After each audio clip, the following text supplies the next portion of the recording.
This is a slab that was cut out of that layer. And as you can see on this surface here, it is full of fossils again, sea clamshells. This one I'm not going to be quite so stewart with because it's pretty expensive rock. Next week I'm going to have this lifted and put up here so I can actually start carving on it. I have several slabs. I have this one here, and one over here which we're going to go talk about. But this is just such beautiful rock just to even have around in your yard. All right, I'm standing in the center of are mesovolcanic rocks. These are basalt. These are 4 basalt pieces, extremely dense, very, very heavy. You're looking at probably close to 1,000 pounds right there. Then over here, this is lava that flows. This is California lava. This is state of Washington basalt, which is a lava that stayed underground. This lava came up onto the surface. And these stones, they were unfortunately close to the fire, and I had a lot of breakage and damage to some very beautiful, like waves that were created out of lava. Good carving though. Here is another piece of the layer from Kansas. And unfortunately, look, you can see the moss growing here. Enjoy that while it lasts. This is going to be lifted up onto some pedestals next week, and you're going to see intertwining nudes kind of swimming through this piece here. This rock here is a mildly marbleized limestone, and it's from eastern Canada. I'm not sure exactly where the quarry is, and I bought this stone in Ventura. But that quarry, well, it wasn't a quarry when this happened, but that limestone deposit got hit by a meteor millions of years ago. The meteor, the impact and the heat marbleized the limestone. And so this is not only of Earth, but of outer space. Let's see, is there anything else here to talk about? I think we covered. You just have your buried Volkswagen and your... Well, we've got all of that.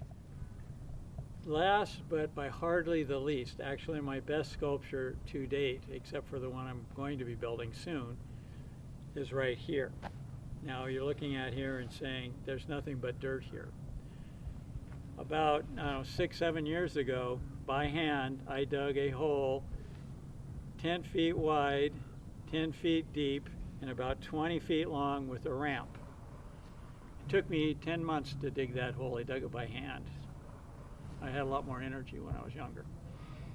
Then I took my son's 1985 Volkswagen station wagon.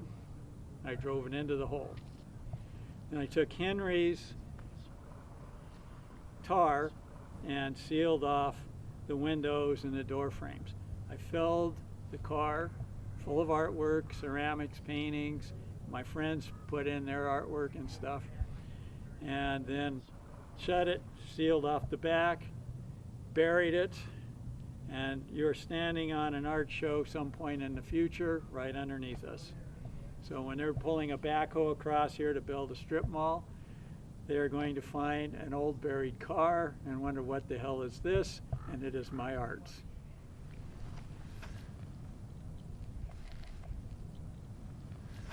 All right, behind me is a installation. I call this the Future Ancient Dance Floor. So what I did is I had my neighbor who's a backhoe driver come in, create a hole for me. Then I had him also build a wooden floor. Now that floor, and you can see behind me, are some of the tiles, but it'll be completely tiled with mosaics here. Then once I get it finished, and it'll be finished by the end of the week, then I'll get photos of Karen and myself waltzing on this. Then I'm going to cover it up, and I'll cover it up for about 8 inches. Then I will create a second installation on top of that, which I'll discuss in a minute, and then a third installation on top of that, and then it'll be covered up flat. So 4,000 years from now, when the archaeologists find this, what will happen is they're building a strip mall here or apartment house or something. They're digging in, their backhoes are going to hit all of these ancient artifacts. And then they'll have to stop construction. They're going to have to get archaeologists out here. They're going to find this enigma here. And I find that pretty cool. I've got an art show here that's, you know, I'm thinking maybe 4,000 years from now. The car which we talked about before that's buried in my next yard over there, I'm figuring maybe 500 years when that gets discovered. So these are about the future, a legacy. The ceramic tiles will be here forever. So this could be 10,000 years from now it gets discovered. And it'll be just like those ancient Roman floors that we see being discovered now.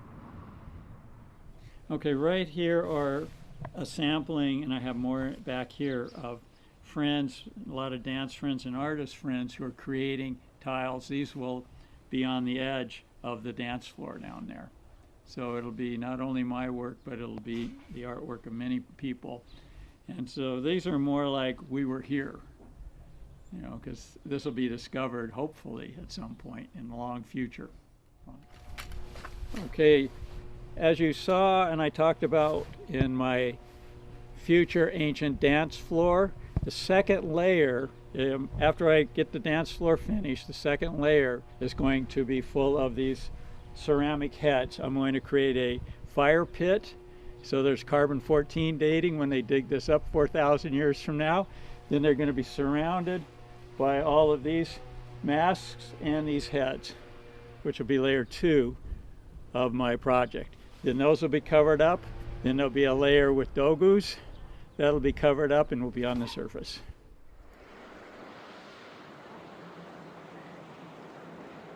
Having rocks is great.